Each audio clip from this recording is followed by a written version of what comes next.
Sudarshan चटर्की TV news Marathi मध्ये सर्वांचे सहर्ष स्वागत। पाहूया आजच्या ठळक घडामोडी।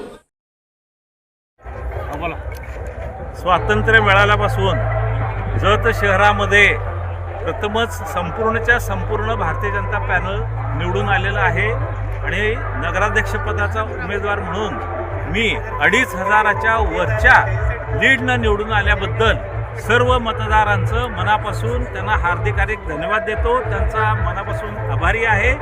आमच्या माननीय गोपीचंद पडळकर आमदार साहेबांच्या नेतृत्वाखाली भारतीय जनता पक्षाच्या विकासामुळं आणि लाडक्या बहिणींनी प्रचंड मतदान केल्यामुळं आमचे 12 जे नगरसेवक आहेत ते उच्चांकी मतानं निवडून आलेले आहेत आणि 2500 हा विक्रम तोड मतदानाच्या पद्धतीनं लीडनं नगराध्यक्षपद म्हणून निवडून आलेला आहे। मी पुन्हा एकदा सर्वांचं मनापासून हार्दिक धन्यवाद देतो, आभार मानतो। पुढील बातम्या पाहण्यासाठी आपले चॅनल लाईक आणि सबस्क्राईब करा व बेल आयकॉन दाबायला विसरू नका।